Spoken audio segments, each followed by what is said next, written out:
In the heart of the sleepy town of Ravenswood stood an old, decrepit mansion, its once grand facade now weathered and worn. The locals whispered tales of its dark past, of tragedies that had befallen those who dared to enter its doors. Yet, none of these stories compared to the legend of the haunted dollhouse that resided within its walls. The dollhouse was a peculiar sight, its miniature windows adorned with lace curtains that swayed eerily in the gentle breeze.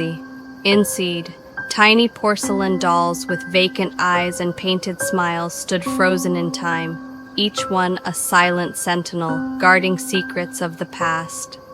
The mansion had been abandoned for decades, but the legend of the dollhouse persisted, passed down through generations like a macabre bedtime story. It was said that anyone who dared to enter the mansion would be cursed by the dolls, doomed to suffer the same fate as those who had met their demise within its walls.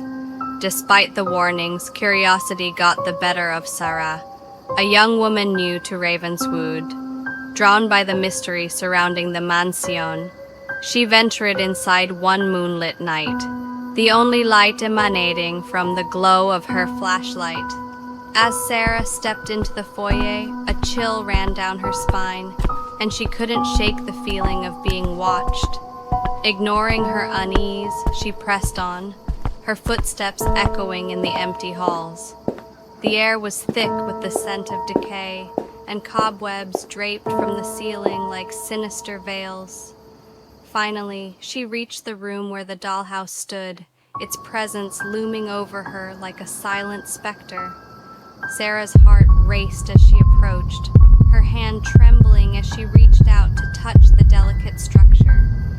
As her fingers grazed the cold wood, a shiver ran through her body, and she felt a strange sensation wash over her. Suddenly, the dolls seemed to come alive, their painted eyes locking onto hers with an intensity that sent a wave of fear coursing through her veins. With a gasp, Sarah stumbled backward, her heart pounding in her chest. But it was too late. The curse had already taken hold. From that moment on, she was plagued by visions of the past, tormented by the restless spirits trapped within the mansion's walls. Night after night, Sarah was haunted by the dolls, their whispered voices echoing in her ears as they beckoned her to join them in their eternal torment. She tried to flee, to escape the clutches of the curse, but wherever she went, the dolls followed, their presence a constant reminder of her. In the end, Sarah became just another victim of the haunted dollhouse, her soul forever trapped within its walls, doomed to wander its halls for all eternity. And as for the mansion itself, it remained standing, a silent sentinel guarding its dark secrets, waiting for the next unsuspecting soul to fall prey to its curse.